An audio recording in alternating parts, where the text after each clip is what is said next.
The gas came out and hit my leg, and I went up like a torch. The burn cream made from fruit that doctors are calling a game changer. The odds are already stacked against my son. A new study shows birth defects caused by pregnant women's use of fentanyl.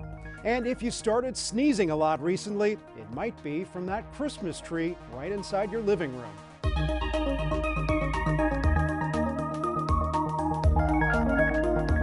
Welcome to On Health, where we focus on stories that affect your physical and mental well-being. I'm Bradley Blackburn. We begin with the latest on COVID-19. Health officials say a spike in cases is being driven by the subvariant JN1, responsible for about 44% of new infections across the country. The World Health Organization deemed it a variant of interest. The CDC says current COVID vaccines offer protection against JN1, but as infectious disease expert Dr. William Schaffner notes, there are also other respiratory viruses to look out for this winter. Influenza, which is also surging across the country at the moment, and we've underutilized that vaccine. And RSV has increased and fortunately may be plateauing in many parts of the country now. But these viruses are out and about. We have vaccines available against all three of them, and we ought to take advantage of them because these viruses, highly contagious, can put even healthy people in an intensive care unit within 48 hours. For the latest on all these viruses and how to stay safe this season, Danya Backus reports. As we spend more time indoors, cases of COVID, flu, and RSV are rising. Indoor environments, particularly in the winter, tend to be a little bit lower humidity, and that's been shown to help transmit some respiratory viruses. Dr. Andrew Pekash is a virologist at Johns Hopkins Bloomberg School of Public Health. Data shows over the past several weeks, hospitalizations rose 200% for the flu, 51% for COVID-19, and 60% for RSV. While we're seeing increases in influenza in particular at this time of year, they're not as severe as they were last year. And when we dig down deep at the viruses that are circulating right now, they all seem to be pretty good matches for the viruses that are in the vaccine. But vaccination rates are lagging. The CDC issued an advisory that low vaccination rates against flu, COVID, and RSV with increasing cases could lead to more severe disease and strain on the healthcare system. Another thing we can all do to help prevent the spread of these viruses, pay attention to symptoms and stay at home if sick. Dr. Pekash says testing is also critical and needs to be done early after symptoms. We have to deal with these respiratory infections every year. We shouldn't ignore them, but we have a lot of tools to be better prepared to deal with them, whether they be vaccines ahead of time, the extended testing that we can do right now for viruses, and the availability of antivirals. He says using these tools can minimize the impact of these infections and keep more people safe. Danya Backus, CBS News, Los Angeles. Actor Matthew Perry died from the acute effects of ketamine. That's according to an official autopsy released by the Los Angeles County Medical Examiner's Office. The Friends co-star was found unresponsive in his hot tub in October. The report said drowning and coronary artery disease were contributing factors, along with the medication used to treat opioid use disorder. His death was declared accidental, but the autopsy has raised interest in ketamine. So for more on this, we spoke with Dr. Paul Kim, an assistant professor of psychiatry and behavioral sciences at Johns Hopkins School of Medicine. So, Dr. Kim, ketamine is not a new drug, but can you remind people what it is and what it's intended to treat?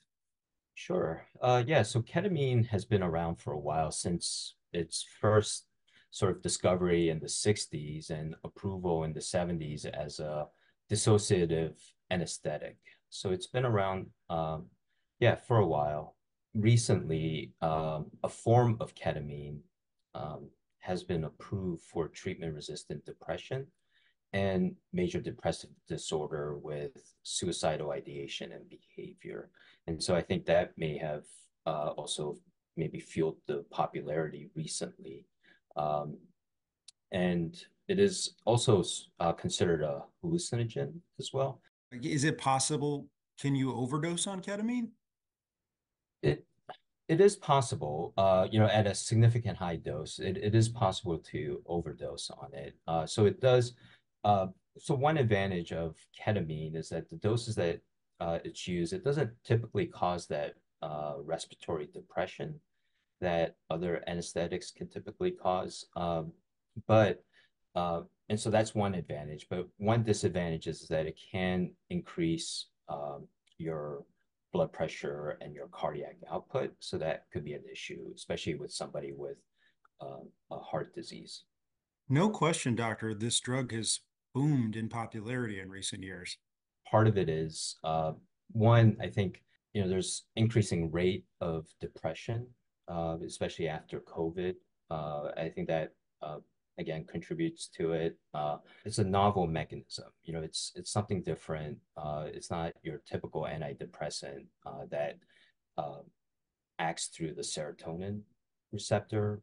We're sort of to some degree desperate for novel new treatments, and I think that's probably one of the reasons for the excitement around this particular drug. Dr. Paul Kim with the Johns Hopkins School of Medicine, thank you for being with us. Yep, thank you. You're welcome. Now to the outbreak of lead poisoning that's tied to pouches of cinnamon applesauce. The number of suspected cases is over 200. 3 brands have been recalled, but the FDA says some stores still have pouches on their shelves. The cinnamon was supplied by a company in Ecuador. Health officials say lead levels were more than 2,000 times larger than maximum guidelines. I think anger was very much our initial response. Sarah and Ricky Callahan learned that their son Rudy had lead poisoning during a routine exam in August, shortly after his first birthday. We've identified a little bit of a speech delay, and we're working to correct that. It's not something that's going to go away tomorrow. This is something that will be with my son for the rest of his life. The CDC says the average age of people poisoned is just 2 years old. Symptoms include headache, abdominal pain, vomiting, and anemia. A poll from Gallup earlier this year found only 32% of Americans have confidence in the medical system. Now a follow-up breaks down specific areas of health care. Nurses receive the highest rating, with 82% of those polled saying they provide excellent or good care. They're followed by doctors, hospitals, and then walk-in or urgent care clinics. Meanwhile, nursing homes are at the bottom of the list, along with health insurance and drug companies. Since 2010, every category got worse in the eyes of Americans, except for walk-in or urgent care clinics, which gained 2 points. More than 24 healthcare companies are promising to use and develop artificial intelligence responsibly. They have joined a voluntary commitment crafted by the Biden administration earlier this year.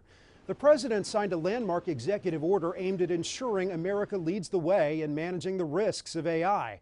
The commitment includes adhering to risk management, informing users when content or information is largely generated by AI, and developing valuable uses of AI to help advance health equity and expand access to care. A groundbreaking new study links babies with birth defects to their mother's use of fentanyl. Stephanie Stahl explains the first of its kind research and speaks to the adoptive mother of one child impacted.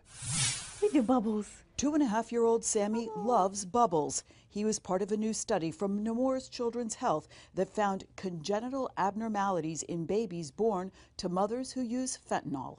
You see the short nasal tip. He had a cleft palate. We're not using his last name to protect his privacy, but his mother by adoption and doctors wanted to share Sammy's story to help raise awareness. This didn't have to happen. And that's the biggest gut-wrenching part of it, is that knowing that this was all avoidable, and people just need to understand that. Doctors were able to confirm that Sammy's biological mother used fentanyl when she was pregnant. He's among 10 babies covered in the Nemours study with birth differences related to fentanyl abuse. These babies are born with birth defects, including a cleft palate that Sammy had. They have small head size, small size. They have hand differences. Sammy also had a club foot like other children. Dr. Karen Grip says it's known that fentanyl causes birth defects, but Nemours' new study documenting the specific similarities indicates the emergence of a novel syndrome linked to the fentanyl epidemic. I'm concerned that there are many more undiagnosed patients out in the country that need to be recognized. For this study, researchers here at Nemours were able to eliminate other potential causes for the abnormalities. It was sort of like an aha moment. Genetic counselor Erin Wadman first noticed the pattern, and testing showed no genetic cause. It really seems to be pointing back to the fentanyl during the pregnancy. He loves music and lights and doing new things. Mom says Sammy doesn't walk or talk yet and depends on a feeding tube, but extensive therapy is helping. It's hard as a parent to know that the odds are already stacked against my son, and I do everything I can every day to make sure that he doesn't feel that. Sammy is among 6 of the babies in the study still being treated at Nemours. Stephanie Stahl, CBS News, Philadelphia. Older breast cancer survivors may not need an annual mammogram. That's according to a study out of the UK. Researchers looked at 5,200 women and found every 2 or 3 years would be sufficient, depending on the specific surgery the patient had to remove their cancer. Lead researcher Dr. Janet Dunn says fewer mammograms can help women avoid unnecessary anxiety as they wait for results. For patients aged 50 years or older and 3 years post-diagnosis, less frequent mammograms were similar to annual mammograms. So the results are similar. There's no difference in outcomes. Current guidelines in the U.S. and many other countries suggest survivors be screened yearly to monitor whether their cancer is returned. Breast cancer oncologist Dr. Laura Esserman says the study is sparking conversations here in the U.S., but creating a one-size-fits-all guideline is not the path forward. I assure you this is not going to cause an immediate change. It's going to cause an immediate discussion, and I think it should pave the way to start thinking about, some more projects or programs really testing different ways of doing screening. Everybody gets a different kind of cancer. We know this. We don't treat them the same. So we shouldn't be screening them the same. Researchers did not look at changing screening guidelines for younger breast cancer survivors because they tend to have more aggressive cancers. 'Tis the season for sneezing and coughing, but it could be what's inside your house this holiday season that's making you feel lousy. Jared Hill tells us how your Christmas tree might be causing those indoor allergies to flare up. This holiday staple could be the reason for a lot of the coughing and sneezing during the season, and it even has a name. Christmas tree syndrome. When you bring in a Christmas tree into the home, people have worsening allergy symptoms. Dr. Devon Preston is an allergist with the Cleveland Clinic. He says people think it's the pine pollen from real trees that's causing the problems, but it's more of the weed pollens and mold spores that are collecting on the Christmas trees, and then you bring them into the home, and then those pollens kind of drop off and make a lot of your symptoms worse. People just don't think about the fact that they may need to clean their trees off before bringing them in the home. If you have an artificial tree, you're not out of the woods. Allergens like dust and mold can build up on the tree and decorations while they're being stored and trigger symptoms. We tend to store them in places in the home that have a lot of dust and dust mites. They're put in places that are moist and very warm so you can generate mold. And we rarely keep these decorations and artificial tree in an airtight container. Now, if you choose a real tree, experts say it's best to toss it right after the holidays. That's because mold can continue to grow on the tree. If you really have significant allergies, it may be a good time to put an air purifier next to the tree. If all of that still doesn't work, then it's time to think about some of the over-the-counter nasal steroids, nasal antihistamines, or oral antihistamines to help with those symptoms. So you can enjoy your tree and all the trimmings. Jared Hill, CBS News, New York. Coming up, why a toothbrush may be a life-saving tool in the hospital, and a new treatment to fight postpartum depression.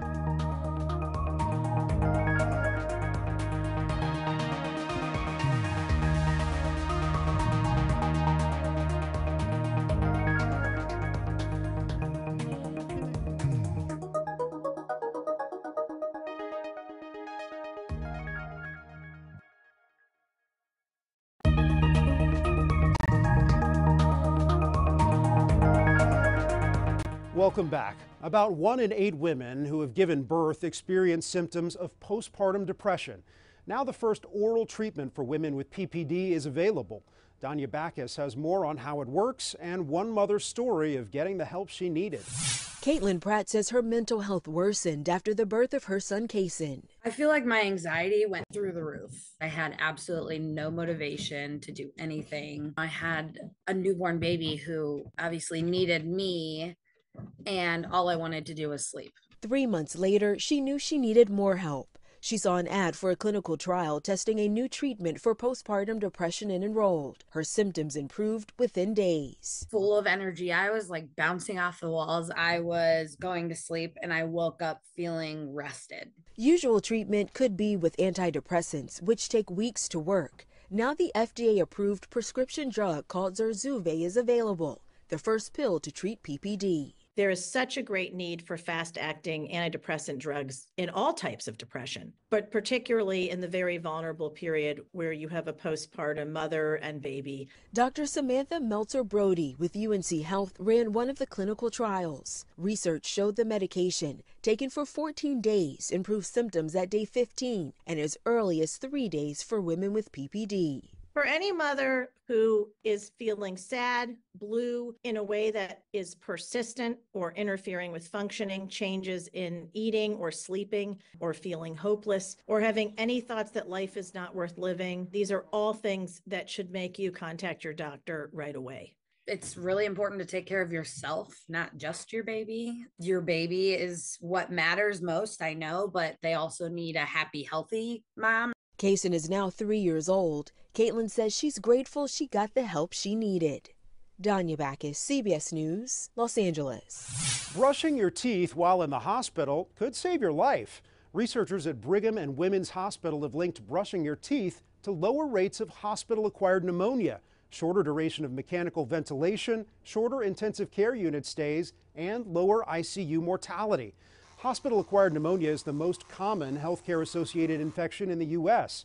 It's typically caused when bacteria enters the mouth and gets into the lungs. There's now a way to find out if you're genetically susceptible to opioid addiction.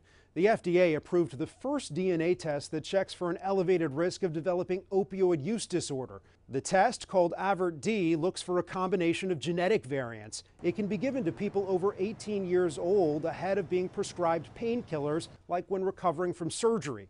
The test can only be used on patients who have not used opioids in the past, and officials acknowledge there are risks of incorrect results, so it should not be the only factor when deciding treatment. An estimated 3 million people in the U.S. suffer from opioid use disorder.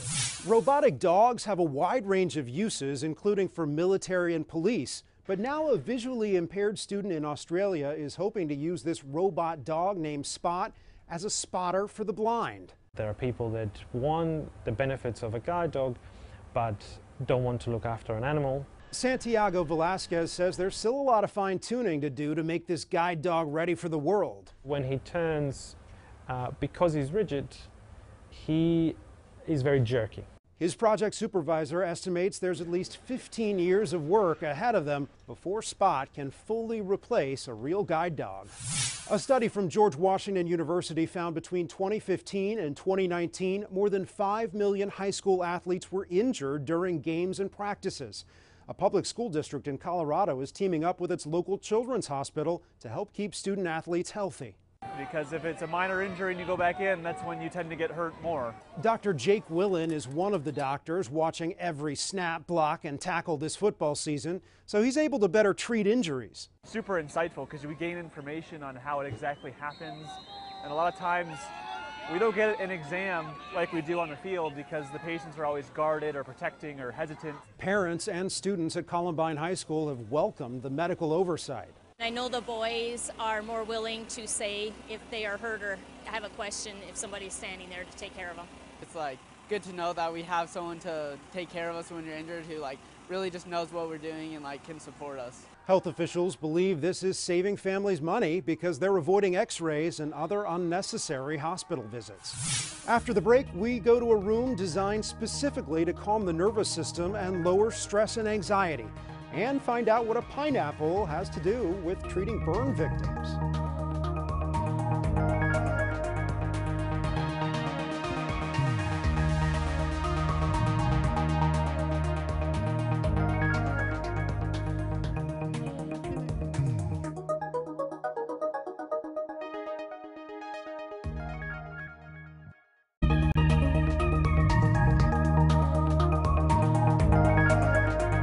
Welcome back.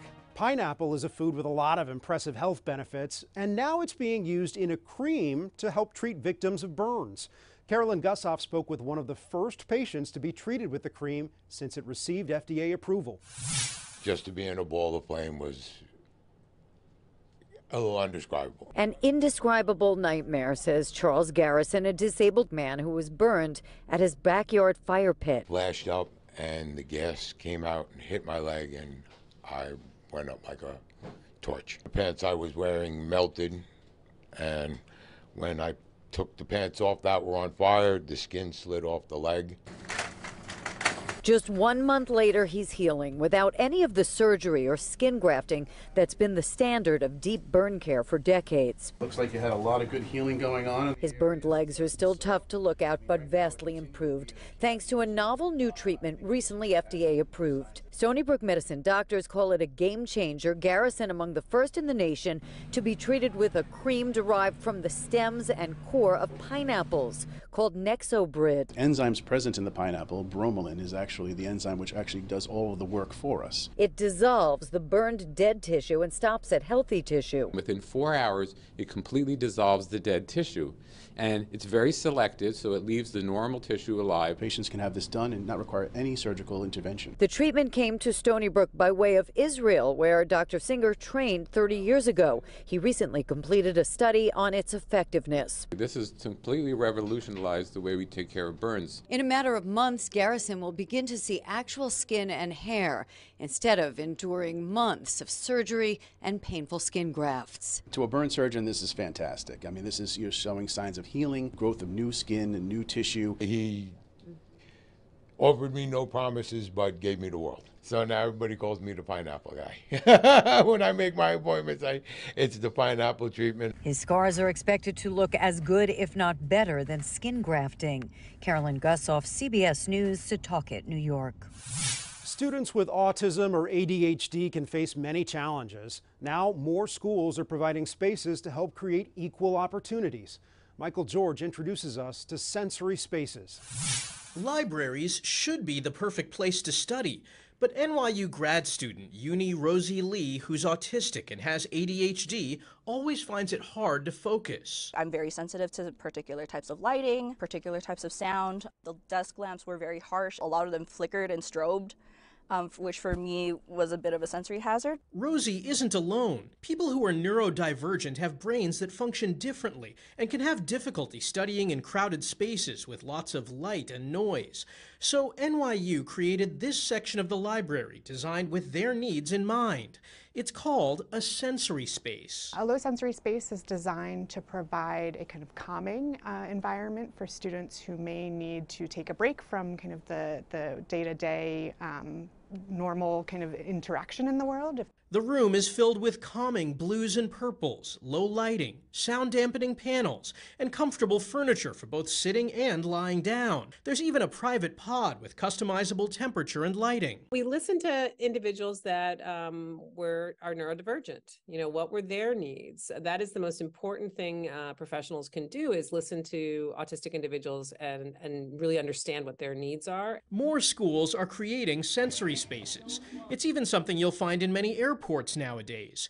Even Six Flags St. Louis offers a sensory room. For Rosie, having a place like this makes a world of difference. The fact that we have a space that addresses that, I think, really has helped me succeed academically. A growing concept that can help make sure everyone has a chance to succeed. Michael George, CBS News, New York. That's this week's Eye on Health. I'm Bradley Blackburn. Thanks for joining us, and be well.